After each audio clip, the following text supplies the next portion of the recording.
The gift. Nobody wanted. The sky over Raxion 5 was dark red like blood in the clouds. A grand ceremony was taking place in the central hall of the alien city. Lights flashed, drums pounded, and warriors stood tall in shiny armor. In the middle stood Baron Vokar, ruler of the planet. His face was sharp and his voice was proud. Beside him stood a human, Commander Mark Wren, a war veteran from Earth. Tall, calm, with a scar across his cheek, he had seen too many battles to be impressed by the show. Baron Vokar raised his hand. "As a gift of peace," he said loudly, "I offer my daughter to this human." There was silence. Then came laughter. Mark looked confused. The crowd moved aside, and two guards wheeled in a chair. In that chair sat a young alien girl, with silver hair, pale skin, and blank glowing eyes. Her hands rested still in her lap. She did not speak. She did not move. Only her eyes blinked slowly, staring into nothing. "This is Mira," said Vokar with a mocking smile. "Paralyzed, mind broken, useless. But maybe she can clean your boots." The hall echoed with laughter again. Even the guards smirked. Mark said nothing. He stepped forward and looked at Mira carefully. Her face was beautiful but empty, like a broken doll. "She is your daughter?" Mark asked.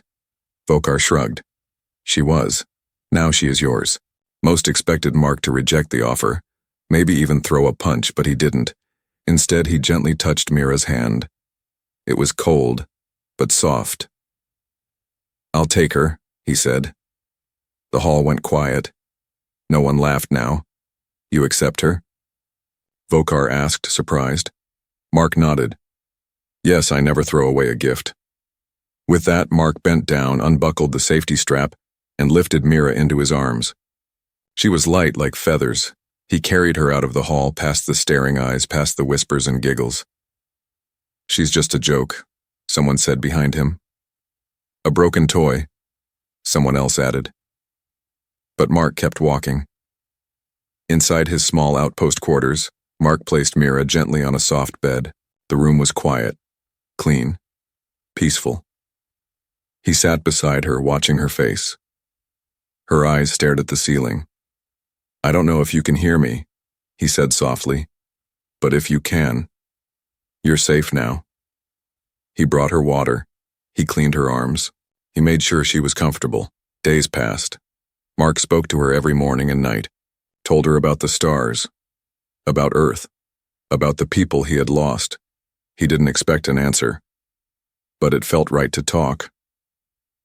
One evening, as he placed a book beside her, he paused. Her eye moved. Just slightly, very slightly. He leaned in. "If you can hear me, blink once," he said gently. "Nothing. Blink once for yes." A long pause. Then, Mira blinked. Once. Mark's heart skipped a beat. "Did you just respond?" He tried again. "Blink twice for no." Mira blinked once. Mark sat back, shocked. And then a smile formed on his tired face. "You're in there, aren't you?" He whispered. "You're not broken. You're alive." Mira blinked once. Yes. Tears touched the corner of Mark's eyes, not from sadness, but hope. From that moment, things changed. He built a system.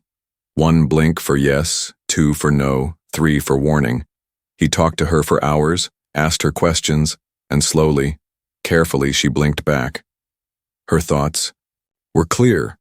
Her mind was sharp. She remembered things, understood jokes, had opinions. In the eyes of the world, Mira was a lifeless doll. But to Mark, she was more alive than anyone he had met in years. He never told the others. Not yet. They wouldn't believe him. Instead, he studied her condition. He ran tests. Carefully, respectfully. He discovered something shocking. Her brain was overactive. Not broken, but evolving. Her body couldn't move, but her mind was far beyond normal. One night he sat beside her and whispered, "You're not a burden, Mira. You're a miracle." Mira blinked once. Yes. Far across the base, someone else was watching the logs. A technician noticed that Mark was spending hours every day with the broken girl. He's hiding something, the tech muttered. Something strange. But for now, the story remained between just two people. A silent girl with silver eyes, and the human who saw what no one else could. The gift nobody wanted might just change the galaxy. Hidden sparks in the darkness, in the still hours of early morning, the lights in Mark's outpost room glowed dim and soft. Mira lay quietly on her bed, her silver eyes gently open. Mark sat next to her, a notepad in hand, writing down blink patterns like a secret language only they shared. "Good morning, Mira," he said softly. She blinked once. Yes, that single blink meant everything now. For the past few days, Mark had spent every free minute beside her. He had created a simple communication system based on eye blinks. At first it was just yes or no. Then it grew into a full pattern, enough to form full sentences. Mira's mind was fast, faster than anything Mark had seen, even in his combat AI systems. She could remember everything. Her answers were smart, sharp, and often wiser than his own. But no one else knew. To the rest of the base, she was still the Baron's broken daughter. A joke. A shame. Mark began testing her thoughts through puzzles and logic problems. He drew them on the tablet beside her and asked her to blink answers. She solved every single one, perfectly, and faster each time. Then one night, Mark placed a small screen in front of her. It showed a battlefield simulation. Alien forces attacking a colony. Mark paused the video. "Should I defend from the front or fall back?" he asked. Mira blinked twice. "No. Suggest a move." One blink. "Yes." He waited. Then, using a system he built, Mira blinked out a strategy. Flank from the left, mine the canyon pass, lure the enemy forward. Mark ran the simulation with her strategy. Result, full defense success. He tried again. Harder scenario. Same result. Each time she read the pattern, found the weakness, and destroyed the enemy plan. All from her bed, without moving a single muscle. Mark stared at the screen, then at Mira. "You've got the mind of a tactician," he said in awe. "You're a commander in silence." Mira blinked once. Yes. But Mark knew this couldn't stay hidden forever. Someone would notice. He moved her from the visible wing of the base to a hidden chamber underground.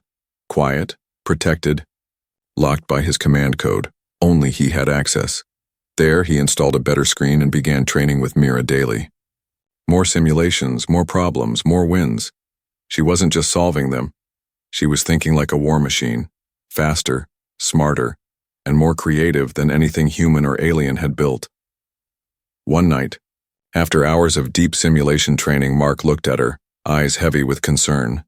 "They laughed when they gave you to me," he whispered. "They thought you were useless. But you may be the most powerful mind I've ever known, Mira." Blinked once. Then again. Then once more. Mark smiled. That was their new code. "Thank you." But just outside the base, someone else was watching. A shadow moved across the security logs. An alien technician, curious, paused at the screen. "Why is the human spending 8 hours a day with her?" he mumbled. He accessed camera footage, only to find the chamber completely locked out. "Strange," he said. "Very strange." He made a copy of the data and sent it to someone higher up. Back inside the hidden chamber, Mira's silver eyes flicked slightly to the left. Mark noticed. "What is it?" he asked. She blinked 3 times. Their code for danger. Mark stood up quickly. "What do you sense?" Mira blinked out a warning. Someone was watching. Data breach detected. System not secure. Mark shut down the terminal, locked all connections, and scanned the area. Whoever was spying now knew something was happening. They didn't know what yet.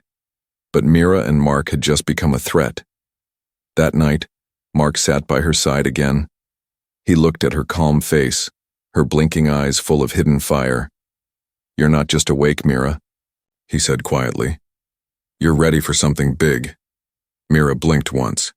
Yes, the spark was real. The storm was coming, and only they knew what was hidden in the darkness. The mind of a warrior beneath the surface of the base in a hidden room lit by soft blue light, Mira lay in silence. Her body still refused to move. But her mind had become a weapon. Commander Mark stood beside her, holding a small device in his hand. It looked like a band of metal and wires. "It's ready," he whispered. He gently placed it over Mira's head. The neural bridge clicked into place. With a soft hum, it lit up. This was the interface Mark had been building for weeks, a way for Mira to connect her brain directly into the command simulation system. A moment passed. Then, the screens around her came alive, one after another. Battlefield maps, troop deployments, enemy formations, all loaded at once. Mira was in. The screen blinked with a combat simulation. Alien raiders approaching a mining station, multiple entry points, defenseless civilians. Inside, Mark crossed his arms. "Your move, Commander Mira." Mira blinked twice. The system responded. Within seconds, turrets repositioned, drones launched from hidden tunnels, and decoys scattered the terrain. In under 1 minute, the enemy was trapped and wiped out. Success. Mark whistled. That was fast. He launched the next simulation, harder, random enemy behavior. Mira still won. In seconds. Another. Then another. 20 battles. 20 wins. She didn't just react. She predicted. She used the terrain in new ways. She created traps no one had ever designed. She moved like a ghost across the digital field, striking from shadows. Mark stared at the data, shaking his head in disbelief. "She thinks 10 steps ahead," he murmured. "No AI, no human. No one does that." For Mira, the screen was now her battlefield. Her eyes tracked every change, every line of code, every shifting unit. Her mind danced with numbers, patterns, movement. She wasn't just smart. She was dangerous. Later that night, Mark sat with her in silence. He looked at her, still unmoving, still silent, but no longer helpless. No longer just a girl in a bed. He whispered, "You're a warrior, Mira." She blinked once. Yes.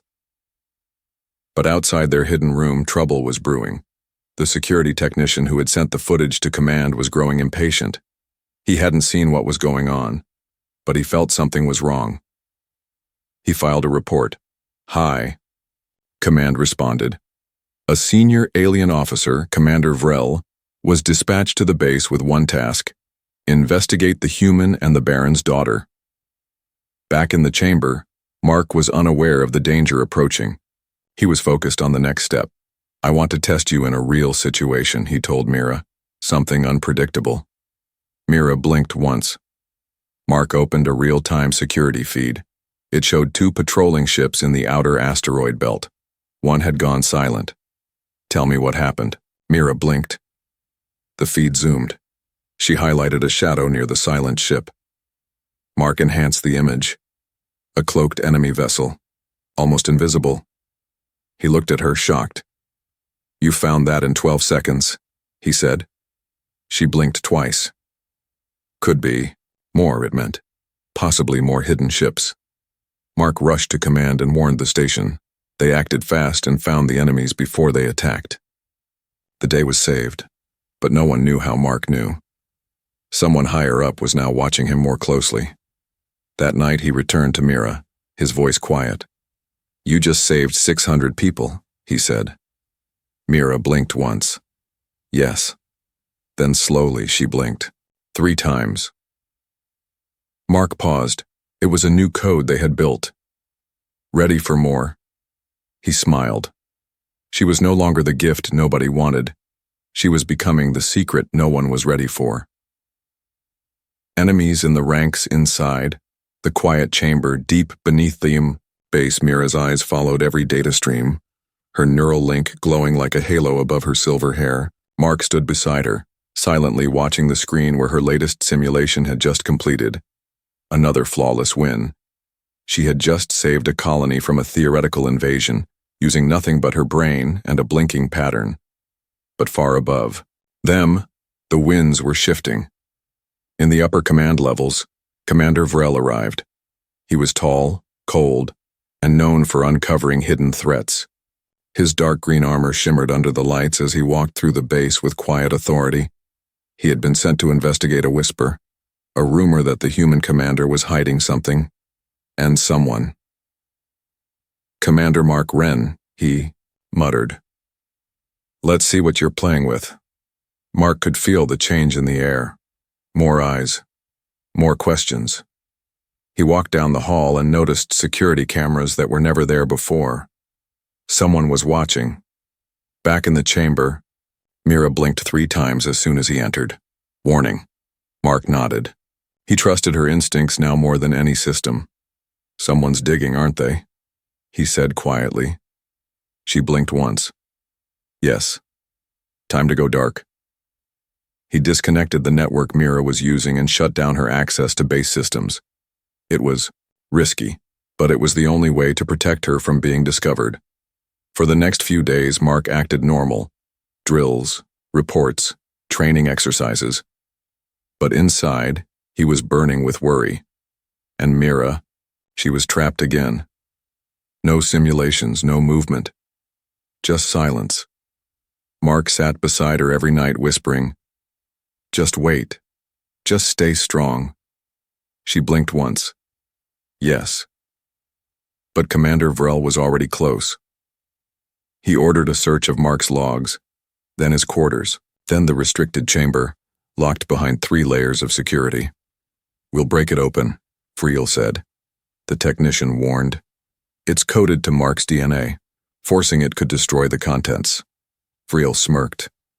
"Good. Maybe that's the only way to clean this mess." That night, Mira sent Mark a message, using a basic pulse sensor he had built for emergencies. 1 beep, pause, 2 beeps. Their code. "They're coming." Mark rushed to the chamber. He placed a new neural link on Mira and reactivated a portable command unit, completely offline from the base. "Mira, we have 1 chance," he whispered. "If they see you, they'll take you. They'll never let you be free." She blinked once. She understood. In less than 10 minutes, she accessed an escape plan, rerouted a cargo lift, changed door permissions, mapped a silent path to the old bunker tunnels. Mark stared at the path. "This could work," he said. Mira blinked twice. "No. Not could. It will." He gently lifted her into a sealed mobility pod he had secretly prepared. It was small, silent, and disguised as a supply case. As the lift activated, he whispered, "You saved hundreds and they would lock you away. But not on my watch." Minutes later, the chamber door exploded. Vrel walked in with armed guards. But the room was empty. The screens were dark. Only dust remained where brilliance once danced. Vrel stood silent. "Where is she?" he asked. Mark arrived moments later, expression calm. "This room? Storage. Old tech. Cleared it out 2 weeks ago." Vrel scanned his eyes. "You're hiding something, Commander." Mark didn't blink. "Maybe. Or maybe I'm just smarter than you think." Far away, beneath the layers of earth and metal, the pod rolled into the secret shelter. It clicked open. Mira lay inside, safe. She blinked once. Still alive, still fighting, still unseen. But the ranks had shifted, and enemies were no longer just on the battlefield. They were now inside the walls. The secret weapon awakens it happened without a signal. No alarm, no warning, just silence. Then pipe fire from the sky. 3 enemy destroyers pierced the atmosphere of Raxion 5 and began firing before anyone could speak. The outpost shook. Towers crumbled.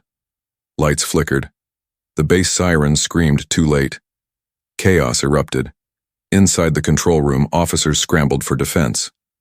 But there was no plan. The commanding officer shouted, "Get the cannons online!" Another screamed, "We've lost the east turret." There was no time. The base was defenseless, exposed and blind. Commander Mark was in the tunnels below, working quietly beside Mira's sealed pod when the first impact hit. The entire ground shook beneath him. A second blast cracked the bunker walls. He looked at her. Mira's eyes were wide, blinking fast in a silent code. Now. He opened the pod and reconnected her neural link to the portable offline system they had built in secret.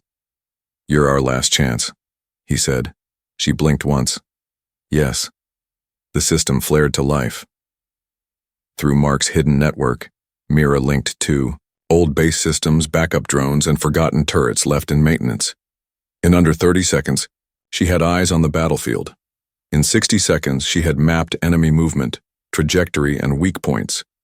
In 90 seconds, she was in command. The base didn't know who was suddenly rerouting defense cannons, opening hidden drone bays, and activating turrets that hadn't worked in years. They only saw results: enemy ships being hit, escape routes cleared, civilian shelters secured. In the command center, officers stared at the screens. "Who's running the defense AI?" one asked. "No one," another replied. "There's no AI linked. This is manual." They paused. "Then who's doing this?" The officer turned to the main screen where one destroyer exploded in flames. Whoever it was, just saved 1,000 lives in 2 minutes. Deep underground, Mark watched in awe as Mira's eyes moved, blinking codes faster than before. Her mind ran like lightning. Every enemy step was predicted before it happened. "She's not a tactician anymore," he whispered. "She's a force of nature." Mira blinked once. Yes. Outside, the final enemy ship turned to retreat. Mira didn't chase. She cut the link. The base was safe. Everyone breathed for the first time in 15 minutes. Later that night, as the fires cooled and the wounded were treated, the base commander reviewed the entire battle log. "None of this makes sense," he muttered. "This wasn't strategy. This was art." Commander Vrel returned to the screen. "Find out who did this. Now." But there was nothing to trace. Just a silent ghost in the system. A phantom protector. Back in the hidden chamber, Mark knelt beside Mira, who blinked slowly. Tired, but alive. "You just saved them all," he said softly. "They'll never know it was you." She blinked once, and then again. Their code for "that's enough." Mark smiled, but far across the base, someone was not smiling. The Baron, Mira's father, stood on a high platform, watching footage in silence. He saw the battle, saw the tactics, and he knew that mind. His expression darkened. "That's her," he whispered. The joke he once made had turned into a legend, and now everyone would want the weapon he gave away. But Mira was no longer a gift. She was the most dangerous secret in the galaxy. The Baron's Shamior. But like a father who had made a terrible mistake. "I thought you were lost," he whispered. "I saw your body stop moving, and I didn't want to see the pain anymore. So I stopped looking." Mira blinked once. Slowly. Mark watched carefully. That single blink meant, "Keep talking," the Baron's voice cracked. "I told myself it was mercy, handing you away. That it was better than keeping you locked in a silent palace." He looked at her, tears starting to form in the corner of his sharp eyes. But it wasn't mercy. It was shame. Mine. I couldn't face the truth that my own daughter, my own blood, was stronger than me, even without moving a single step. He bowed his head. "I don't deserve forgiveness." Mira stared at him for a long moment, then blinked once, then once again. Then once more. "I forgive you." Mark was stunned. Even the Baron looked up in disbelief. "You still care?" he whispered. Mira blinked once. "Yes." The Baron's lips trembled. He had faced battles, ruled empires, broken rebellions. But this blink shook him more than any war ever had. He stood up, straighter now, but quieter than before. I came here to take her back, he admitted. But now I know. She doesn't need to come back. She never left. I did. He turned to Mark. She belongs with someone who saw her. When I chose not to. Mark didn't answer. He didn't have to. The Baron walked to the door, then paused. I failed her once, he said. But if anyone tries to take her from you now, they'll answer to me. Then, without waiting for a reply, he left. Later, in the stillness, Mark sat beside Mira again. You didn't have to forgive him, he said gently. Mira blinked once. I wanted to. Then she blinked again. He needed it. Mark nodded slowly. You're stronger than any of us. Mira blinked twice. Not alone. Two hearts, once worlds apart, now shared one mission, one future. And as the shadows of war grew again outside, their doors, the galaxy would soon learn, the girl once thrown away had become its quiet protector. And the man who believed in her, her sword and shield. A new legacy weeks had passed since the enemy attack. The base had been rebuilt, shields upgraded, command centers reinforced. But the biggest change? It wasn't in metal or weapons, it was in whispers. Across the galaxy, in quiet corners of battlefields, soldiers began to speak of a nameless strategist, a ghost who turned hopeless fights into miracles. No face, no rank, just victory. In a private ceremony deep beneath the base, Commander Mark placed a medal on Mira's chest. Not from any government, not from any leader, but from him. For every life you saved, for every mind you outsmarted, for every day you stayed strong when the world gave up. Mira blinked once, then twice, then once again. Thank you. We did this together. Soon after, the prototype suit arrived. Built in secret by the Baron himself, it was the first of its kind. An exosuit designed not to fight, but to carry a broken body with the power of a full warrior. Mark carefully helped her into it. Lights glowed along her spine. The support limbs extended. The system synchronized with her neural signals, and then, for the first time in years, Mira moved her fingers, then her arms, and finally, her legs. With Mark standing close by, Mira took one trembling step. Then, another. Her face didn't show emotion, but her eyes, those silver glowing eyes, were shining brighter than any metal. She turned to Mark. He smiled. I always knew you'd walk again. Just not how everyone expected. She blinked once. Next, we run. Now standing tall, Mira walked into the war room. Officers stood, shocked. They had heard of the Phantom Mind. Now they were looking at her. No one laughed. No one questioned. They only stood in quiet respect. Because they knew. She wasn't just a girl. She was a force. Mira and Mark didn't stay at the base. They moved on, not to retire, but to lead missions in the shadows. When a world was under siege, they were already there. When hope was fading, their plan was already in motion. No credit, no glory, just results. And back on Raxion 5, in the Baron's private hall, stood a statue. Not of him, but of her. The inscription read, "She was not broken. She was hidden, until the one with eyes wide open saw her." The universe would never forget the girl who was thrown away, because she didn't just survive. She rewrote the story they gave, her, and now every time a commander looks at a screen before battle, they wonder, what would she do? Because the greatest warrior never fired a shot. She just opened her eyes and changed everything.